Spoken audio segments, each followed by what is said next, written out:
Hello guys and welcome back to your very own YouTube channel CA Dreamers. Today in this video we are going to discuss about the eligibility, qualifications and disqualifications of an auditor. So without wasting any time, let's begin. The provisions relating to eligibility, qualifications and disqualifications of an auditor are governed by section 141 of the Companies Act 2013 कि जितने भी provisions हैं हम किसी भी auditor के eligibility, qualifications और disqualifications से related वो हमें Companies Act के section 141 में describe किए गए हैं. The main provisions are stated below. तो हम इसके main provisions को पढ़ लेते हैं कि वो क्या क्या हैं.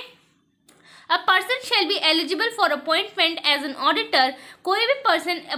eligible होगा for appointment कि उसे auditor की तरह appoint किया जा सके किसी भी कंपनी में only if he is a chartered accountant. सिर्फ और सिर्फ तब उसे as an auditor appoint किया जाएगा जब वो एक chartered accountant होगा. It may be noted that a firm whereof majority of partners कि हमें किसी भी firm में अगर majority of partners practising in India जो कि अपने जो प्रोफेशन है सीए का चार्टर्ड अकाउंटेंट का वो इंडिया में प्रैक्टिस कर रहे हैं they are qualified for appointment as aforesaid may be appointed वो सब क्वालिफाइड होंगे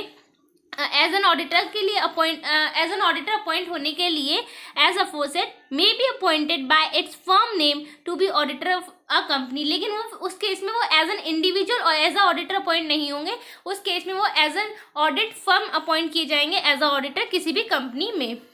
where a firm including a limited liability partnership कोई भी फर्म जिसमें हम लिमिटेड लायबिलिटी पार्टनरशिप को भी इंक्लूड करते हैं is appointed as an auditor वो ऑडिटर की तरह अपॉइंट हो सकती है ऑफ अ कंपनी किसी भी कंपनी में. Only the partners who are chartered accountants लेकिन सिर्फ और सिर्फ वो पार्टनर्स जो कि चार्टर्ड अकाउंटेंट्स हैं उस ऑडिट फर्म में shall be authorised to act and sign on behalf of the firm. तो जो पार्टनर्स उस फर्म के चार्टर्ड अकाउंटेंट्स हैं सिर्फ और सिर्फ उन्हें ही ऑथोराइज किया जाएगा कि वो उस कंपनी के एज एन ऑडिटर उनकी फाइनेंशियल रिपोर्ट्स को स्टेटमेंट्स को सर्टिफाई कर सके उसे साइन कर सके under the name of the firm. Next under subsection 3 of section 141 यानी कि section 141 subsection 3 along with rule 10 of the companies rules 2014 companies rule 2014 के रूल 10 के according the following persons shall not be eligible for appointment as an auditor of a company. तो जो भी persons हम अभी discuss करने वाले हैं इस लिस्ट में वो सब ineligible होते हैं to be appointed as an auditor. तो अब हम शुरू करते हैं. A body corporate other than a limited liability partnership registered under the limited liability partnership act 2008 यानी कोई भी बॉडी कॉर्पोरेट लेकिन उसमें हम लिमिटेड लायबिलिटी पार्टनरशिप को छोड़ देंगे क्योंकि लिमिटेड लायबिलिटी पार्टनरशिप जो है वो एलिजिबल होती है to be appointed as an auditor जिसे हमने लिमिटेड लायबिलिटी पार्टनरशिप एक्ट 2008 के अंडर में रजिस्टर करवाया हुआ है. एन ऑफिसर और एम्प्लॉय ऑफ द कंपनी उस कंपनी का कोई भी ऑफिसर या फिर एम्प्लॉय जो है वो इनएलिजिबल होगा to be appointed as an auditor. A person who is a partner कोई इंसान जो कि पार्टनर और जो पार्टनर है किसका किसी भी उस ऑफ एन ऑफिसर और एम्प्लॉय ऑफ द कंपनी उस कंपनी के किसी ऑफिसर या फिर एम्प्लॉय का या फिर वो पर्सन जो है वो who is in the employment वो एम्प्लॉयमेंट में है यानी कि किसी उस कंपनी के किसी ऑफिसर या एम्प्लॉय के साथ एम्प्लॉय ने उसे अपने किसी वर्क पे रखा हुआ है तो वो पर्सन जो है वो इनएलिजिबल होगा to be appointed as an auditor. A person who or his relative or partner कोई पर्सन यानी कि इंडिविजुअल ऑडिटर जिसे कंपनी अपॉइंट करना चाह रही है एज एन ऑडिटर उसका कोई रिलेटिव या फिर पार्टनर कब इनएलिजिबल होंगे when they are holding any security of or interest in the company अगर वो कोई सिक्योरिटी या फिर इंटरेस्ट होल्ड कर रहे हैं उस कंपनी में या फिर उस कंपनी की सब्सिडियरी कंपनी में या फिर उसकी होल्डिंग और एसोसिएट कंपनी में या फिर उसकी होल्डिंग की सब्सिडियरी कंपनी में तो वो सब इनएलिजिबल हो जाएंगे to be appointed as an auditor. लेकिन it may be noted that the relative may hold security और interest in the company of face value not exceeding ₹1 lakh यानी कि कोई भी पर्सन जो है वो इनएलिजिबल होगा to be appointed as an auditor in any company if his relative और his partner is holding any security in that company. लेकिन अगर ये जो रूल है ये इसे एग्जाम्प्ट किया गया है रिलेटिव के केस में कि जो उस ऑडिटर का रिलेटिव है वो उस कंपनी में up to face value 1 lakh rupees तक की जो फेस वैल्यू है उस वैल्यू तक के सिक्योरिटीज को होल्ड कर सकता है उस कंपनी में. तो इन दैट केस वो जो ऑडिटर है वो इनएलिजिबल नहीं होगा to be appointed as an auditor in that company. It may also be noted that the condition of ₹1 lakh shall, जो कंडीशन है 1 लाख रुपीज़ की, wherever relevant be also applicable in the case of a company, वो applicable होगी उस case में भी जिस case में कंपनी के पास कोई भी शेयर कैपिटल या फिर कोई और सिक्योरिटीज नहीं है।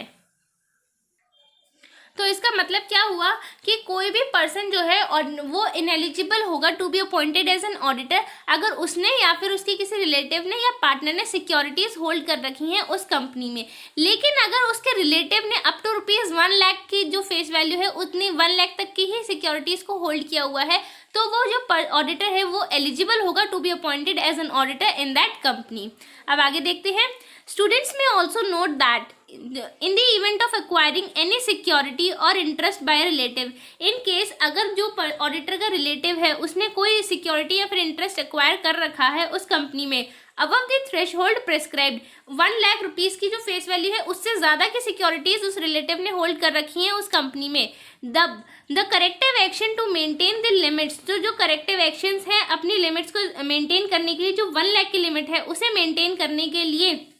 As specified above shall be taken by the auditor. तो उस केस में जो लिमिट डिस्क्राइब करी गई है 1 लाख तक की उस लिमिट को मेंटेन करने के लिए जो ऑडिटर है वो करेक्टिव एक्शंस ले सकता है with in 60 days of such acquisition और इंटरेस्ट। उस सिक्योरिटी और इंटरेस्ट को अक्वायर करने के 60 days के अंदर अंदर जो ऑडिटर है वो जो जितनी भी 1 लाख से ऊपर तक की सिक्योरिटीज़ हैं उन्हें या तो वापस कर देगा किसी भी केस में, मतलब जो रिलेटिव है उसे सिर्फ 1 लाख तक की सिक्योरिटीज़ होल्ड करने की परमिशन ही देगा। बाकी जो भी अगर अब उसने 1 लाख से ज़्यादा की सिक्योरिटीज़ को होल्ड कर रखा है तो या तो वो उन्हें कंपनीज में अगर शेयर्स हैं उसके पास तो वो किसी और को बेच सकता है या कंपनी को वापस से बेच सकता है। इस तरीके से वो करेक्टिव एक्शंस लेगा और जो 1 लाख से ऊपर तक की फेस वैल्यू है उसकी रिलेटिव के पास सिक्योरिटीज़ की तो वो उसे 1 लिमिट के अंदर लेके आएगा। The following points merit consideration in this regard, इसी जो 1 लाख की लिमिट है कि जो रिलेटिव है वो 1 लाख तक की फेस वैल्यू की सिक्योरिटीज़ को होल्ड कर सकता है कंपनी में, तो उससे रिलेटेड ही कुछ पॉइंट्स हमें यहाँ पर भी दिए हुए हैं तो हम वो डिस्कस कर लेते हैं। The value of shares of ₹1 lakh that can be hold, जो शेयर्स की वैल्यू है 1 लाख की जो कि रिलेटिव होल्ड कर सकता है कंपनी में वो is the face value not the market value. तो जो 1 लाख है वो शेयर्स की फेस वैल्यू है ना कि उनकी मार्केट वैल्यू, यानी कि उन शेयर्स की मार्केट वैल्यू 1 लाख से कम या ज़्यादा हो सकती है लेकिन उसकी फेस वैल्यू जो है वो 1 लाख से ज़्यादा नहीं होनी चाहिए। The limit of ₹1 lakh would be applicable where, जो लिमिट है 1 लाख रुपीज़ की वो एप्लीकेबल होगी where the securities are held by the relative, जहाँ पर जो सिक्योरिटीज हैं वो रिलेटिव ने होल्ड कर रखी हों उस ऑडिटर की, and not where the securities और आर हेल्ड। लेकिन ये लिमिट 1 लाख वाली एप्लीकेबल नहीं होगी कब, जब वो सिक्योरिटीज जो है वो उस ऑडिटर ने खुद ने या फिर उसके पार्टनर ने होल्ड कर रखी होंगी तो 1 लाख की लिमिट एप्लीकेबल नहीं होगी क्योंकि ऑडिटर और उसके पार्टनर के केस में वो दोनों ही उस कंपनी में कोई भी सिक्योरिटीज होल्ड नहीं कर सकते हैं वरना वो इनएलिजिबल हो जाएंगे as to be appointed as an auditor. In case of an auditor or his partner, securities of even small value shall be a disqualification, की वही बात कि अगर ऑडिटर या फिर उसके पार्टनर ने सिक्योरिटीज होल्ड कर रखी है, इवन स्मॉल वैल्यूज की भी सिक्योरिटी होल्ड कर रखी है उस कंपनी में तो वो इनएलिजिबल हो जाएंगे, डिस्क्वालीफाई हो जाएंगे to be appointed as a. आगे grace period of 60 days for corrective action shall apply, जो ग्रेस पीरियड है 60 days का कि अगर जो रिलेटिव है उसने 1 लाख से ज़्यादा की सिक्योरिटीज़ होल्ड कर रखी हैं तो हमने कंपनी ने एक प्रोविजन दिया हुआ है कि जो ऑडिटर है वो 60 डे उन सिक्योरिटीज़ को अक्वायर करने के 60 days के अंदर अंदर 1 लाख से ऊपर तक की सिक्योरिटीज़ वापस कर सकता है, उन्हें लिमिट के अंदर ला सकता है, उसके लिए करेक्टिव एक्शंस ले सकता है। तो उस केस में grace period of 60 days for corrective action shall apply only in respect of securities held by relatives, यानी कि जो करेक्टिव एक्शंस ऑडिटर ले सकता है वो सिर्फ और सिर्फ रिलेटिव के लिए केस में ले सकता है ना कि खुद के या फिर अपने पार्टनर के लिए। This would not apply to auditor और हिज पार्टनर, की ये जो करेक्टिव एक्शन का जो ग्रेस पीरियड दिया गया है वो सिर्फ और सिर्फ रिलेटिव के लिए एप्लीकेबल है ना कि ऑडिटर और उसके पार्टनर के लिए। Next, that person is indebted to the company और इट्स सब्सिडियरी और इट्स होल्डिंग, जो वो पर्सन है या फिर उसका रिलेटिव या फिर उसका जो पार्टनर है वो इंडेटेड टू द कंपनी है। इसका मतलब क्या हुआ कि वो कंपनी के डेटर्स हैं, उन्होंने कंपनी से कोई लोन वगैरह ले रखा है पहले से, या फिर कुछ ऐसा आउटस्टैंडिंग अमाउंट है जो उन्हें पे करना है कंपनी को, तो और वो भी 5, और वो जो अमाउंट है वो 5 लाख से ज़्यादा का है, तो उस केस में भी वो जो पर्सन है और वो इनएलिजिबल हो जाएगा to be appointed as an auditor in that company. Next, if that person had given a guarantee or provided any security in connection with the indebtedness of any third person, यानी कि अगर उस person ने, auditor ने या फिर उसके relative or partner ने किसी थर्ड पर्सन की तरफ से गारंटी दे रखी है, थर्ड पर्सन यानी कि कंपनी का कोई और डेटर है, और उस डेटर की तरफ से उस ऑडिटर ने या फिर उसके रिलेटिव और पार्टनर ने कंपनी को गारंटी दे रखी है कि अगर वो डेटर अपना अमाउंट पे नहीं कर पाता है तो उस केस में वो ऑडिटर या फिर उसका पार्टनर और वो रिलेटिव अमाउंट पे करेंगे कंपनी को, तो उस केस में उन्होंने गारंटी दी हुई है कंपनी को किसी थर्ड पार्टी के लिए, तो उस केस में भी वो जो ऑडिटर है वो इनएलिजिबल हो जाएगा to be appointed as an auditor in that company. लेकिन हाँ, और उस केस में भी अगर उन्होंने गारंटी जो है वो 1 लाख रुपीज़ से ज़्यादा के लिए दी हुई है तो वो इनएलिजिबल होंगे। अगर उन्होंने थर्ड पार्टी के लिए गारंटी 1 लाख से कम अमाउंट के लिए दी हुई है तो वो इनएलिजिबल नहीं होंगे to be appointed as an auditor. Next, a person और अ फर्म, कोई भी ऑडिटर या फिर जो ऑडिट फर्म है वो वेदर डायरेक्टली और indirectly has business relationship with the company, वो किस डायरेक्टली या फिर इनडायरेक्टली बिजनेस रिलेशनशिप में है उस कंपनी या फिर उसके सब्सिडियरी या होल्डिंग या फिर उस कंपनी से रिलेटेड कोई भी कंपनी उसके साथ डायरेक्टली या इनडायरेक्टली बिजनेस रिलेशनशिप में है, तो भी वो इनएलिजिबल होंगे to be appointed as an auditor in that company. Next, a person whose relative is a director, जो ऑडिटर है उसका कोई रिलेटिव वो डायरेक्टर है और is in the employment of the company, या तो वो उस कंपनी का डायरेक्टर है उस ऑडिटर का रिलेटिव, या फिर वो एम्प्लॉयमेंट में है उस कंपनी के, यानी कि उस कंपनी का एम्प्लॉय है उसका रिलेटिव कोई, देन एज अ डायरेक्टर और की मैनेजर पर्सनल, यानी कि या तो वो जो ऑडिटर है उसका जो रिलेटिव है वो उस कंपनी का डायरेक्टर है या फिर उस कंपनी का एम्प्लॉय है, तो उस केस में भी वो जो पर्सन है वो इनएलिजिबल हो जाएगा to be appointed as an auditor in that company. Next, a person who is in full time employment, जो अगर पर्सन है वो फुल टाइम एम्प्लॉयमेंट में है कहीं और अ पर्सन और a partner of a firm, या और जो इंडिविजुअल पर्सन ऑडिटर है या फिर जो ऑडिट फर्म है वो holding appointment as its auditor, वो एज एन ऑडिटर अपॉइंटेड है कहीं और पर, इफ सच पर्सन और partner is at the date of such appointment, अगर वो ऑडिटर या फिर जो ऑडिट फर्म है अपॉइंटमेंट की डेट पर या फिर रीअपॉइंटमेंट की डेट पर होल्डिंग अपॉइंटमेंट एज ऑडिटर, वो already as an auditor appointed है उस कंपनी में, तो उस केस में उन्हें रीअपॉइंट करने के लिए तो वो हो जाएगी डेट ऑफ रीअपॉइंटमेंट। तो यानी कि वो जो ऑडिटर है या तो उन्हें अपॉइंट करने की डेट पर या फिर अगर उन्हें उसी कंपनी में वो ऑडिटर है और उन्हें रीअपॉइंट किया जा रहा है, तो उन दोनों केस में अगर उस डेट को और they are holding appointment as auditor of more than 20 companies, यानी कि उस तारीख को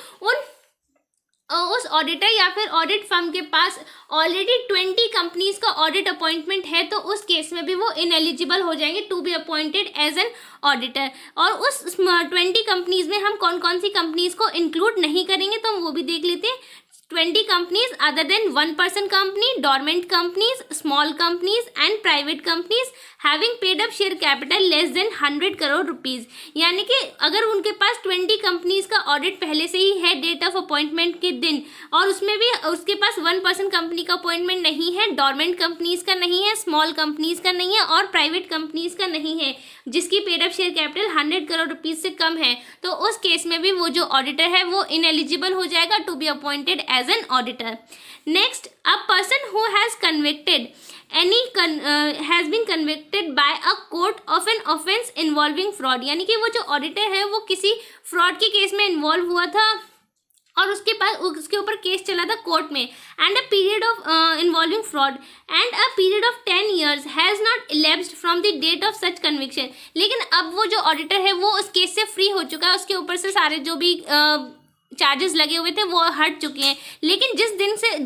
जिस तारीख को उसके ऊपर से वो चार्जेस हटेंगे उस तारीख से लेकर के अगले 10 साल तक वो जो पर्सन है वो इनएलिजिबल होगा to be appointed as an auditor, तो उस केस में भी उसको एज एन ऑडिटर अपॉइंट नहीं किया जा सकता है डेट ऑफ कन्विक्शन से लेकर के अगले 10 ईयर्स तक के लिए। Next, a person who directly और indirectly renders any service referred to in section 144 to the company और इट्स होल्डिंग कंपनी और इट्स सब्सिडियरी कंपनी, यानी कि अगर वो जो ऑडिटर है वो डायरेक्टली या इनडायरेक्टली कोई भी ऐसी सर्विस रेंडर कर रहा है कंपनी को या सर्विसेज प्रोवाइड कर रहा है जो कि सेक्शन 144 में दी गई हैं, तो सेक्शन 144 में हमें वो सर्विसेज प्रोवाइड करी गई हैं जो कि ऑडिटर जो है कंपनी को नहीं दे सकता है। तो अगर वो 144 के अंडर में कोई भी सर्विस है और वो सर्विसेज प्रोवाइड कर रहा है उस कंपनी को या फिर उसकी किसी सब्सिडियरी या होल्डिंग कंपनी को, तो उस केस में भी वो इनएलिजिबल होगा to be appointed as an auditor. तो हम पढ़ लेते हैं कि सेक्शन 144 में कौन कौन सी कंपनीज दी गई हैं। Section 144 of the companies act 2013 prescribe certain services not to be rendered by the auditor, यानी कि सेक्शन 144 में जो कंपनीज एक्ट का सेक्शन 144 है उसमें हमें वो सर्विसेज प्रोवाइड करी गई हैं जो कि ऑडिटर प्रोवाइड नहीं कर सकता है उस कंपनी को। An auditor appointed under this act shall provide to the company, जिस भी ऑडिटर को अपॉइंट किया गया है इस एक्ट के अंडर में उसे कंपनी को कौन सी सर्विसेज प्रोवाइड करनी है, only such other services as are approved by the board of directors, या तो वो सिर्फ वो वाली सर्विसेज प्रोवाइड करेगा जो बोर्ड ऑफ डायरेक्टर्स ने अप्रूव करी हैं और दी ऑडिट कमेटी या फिर ऑडिट कमेटी ने अप्रूव करी हैं, as the case may be, but which shall not include any of the following services, लेकिन उसमें ये जितनी भी सर्विसेज की लिस्ट हमें यहाँ पर दी गई है उनमें से कोई भी सर्विसेज वो प्रोवाइड नहीं कर सकता है उस कंपनी को।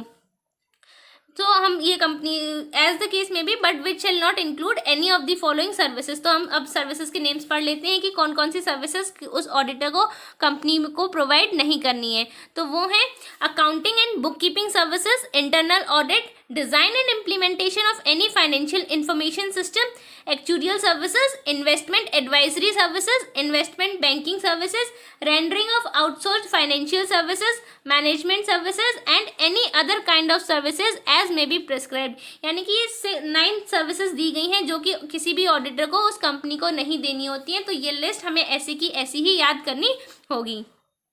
It may be noted that an auditor or audit firm who or which has been performing any non-audit services on or before the commencement of this act, यानी कि कोई भी ऑडिटर या फिर ऑडिट फर्म जो अब non audit services को perform कर रहा है इस एक्ट के कमेंस होने से पहले, तो उसे इस एक्ट के जब ये एक्ट कमेंस हो जाएगा तो उसे इस एक्ट के प्रोविजंस के साथ कंप्लाई करना होगा, उन्हें अप्लाई करना होगा अपनी ऑडिट सर्विसेज में। This act shall comply with the provisions of this section before the closure of the first financial year after the date of such commencement। और उसे कितना टाइम मिलेगा इस प्रोविजंस के रूल्स को अपनी ऑडिट सर्विसेज में अप्लाई करने के लिए, वो होगा कि इस एक्ट के कमेंस होने से के बाद जो पहला फाइनेंशियल ईयर होगा उस फाइनेंशियल ईयर के एंड तक उसे